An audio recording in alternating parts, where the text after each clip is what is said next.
please subscribe like Yogeshwar Das. Thank you. हमें जो ये मनुष्य शरीर मिला है ये बहुत दुर्लभ है। ये जितने हमारे शुभ कर्म हमने जो किए ये उनका फल है।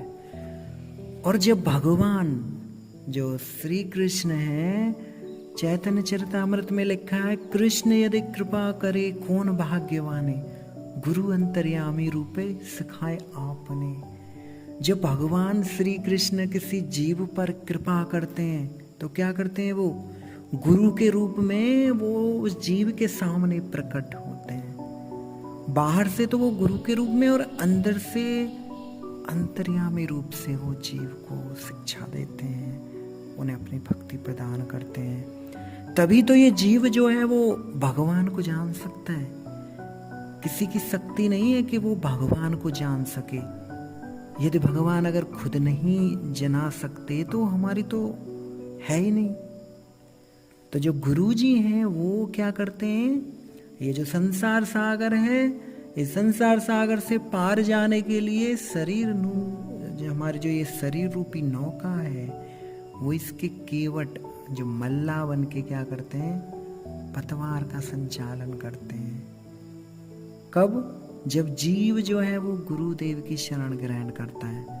श्री कृष्ण कहते हैं कि जब वो कोई गुरु की शरण ग्रहण करते हैं तो क्या करते हैं, वो श्री कृष्ण स्वयं ही गुरु रूप में वो जो है इस नौका को अनुकूल वायु के रूप में कृपा करके वो क्या करते हैं, हमारा जो लक्ष्य है, जो हमारी भक्ति है, वो हमें वहां तक लेके जाते हैं। तो संसार में देखो मनुष्य को कितनी सुविधाएं प्राप्त हैं इस संसार में। अगर वो भगवान को प्राप्त करने की चेष्टा नहीं करेगा, इतना अत्यंत दुर्लभ मनुष्य जन्म मिलने के बाद भी, तो भागवत में तो उसको स्वयं सुसाइडर, जो खुद जो आत्महत्या के बराबर, खुद आत्मघाती है वो व्यक्ति जो मतलब भवसागर पार करने की चेष्टा नहीं करता है। इतना जो है भगवान ने सुदुर्लभ मनुष्य शरीर दिया, गुरुदेव दे दिए, वेद शास्त्र पुराण कितने ग्रंथ प्रदान कर दिए। इतनी सुविधाओं के बावजूद भी जो जीव है पता नहीं कैसे सोच है, कैसा दिमाग है, वो इस संसार सागर से पार होने की कोई कोशिश ही नहीं करते हैं और सारा दोष जो है वो भगवान पे देते हैं, है ना, कि हमारे साथ ये हो गया, वो हो गया, दुख हो गया। तो बंधु कभी भी जो है परमात्मा को, भगवान को बुद्धि पांडित्य इनके द्वारा तो कभी हम जान ही नहीं सकते।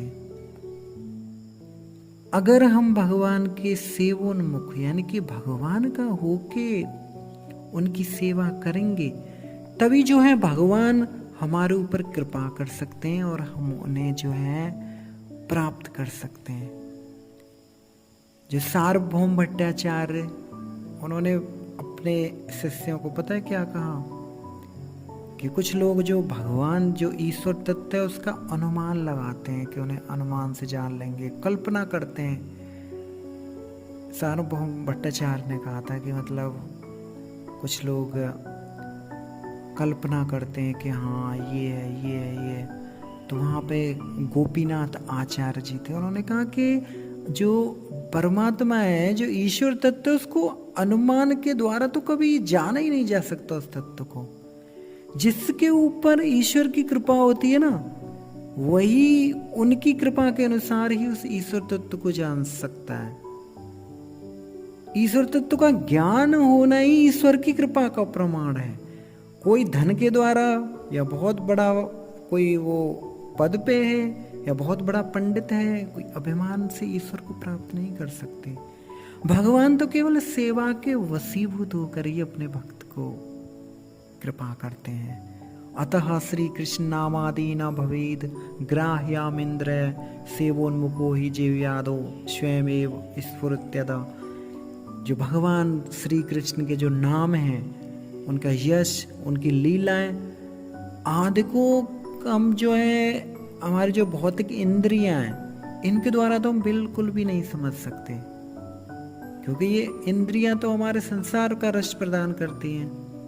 तो यदि हम गुरु जी द्वारा बताई गई भगवान की सेवा कैसे की जाए, अगर उससे अनुकूल होके हम कार्य करेंगे तो यकीनन ही भगवान हमारे ऊपर कृपा करेंगे और ये मनुष्य शरीर जो है वो हमारे लिए बहुत ही मतलब इतना दुर्लभ होने के बाद हमारे लिए बहुत आसान हो जाएगा कि हम भगवान की सेवा में, भगवान की भक्ति में, भगवान के धाम में जो ये संसार सागर पार करके हम जाएंगे।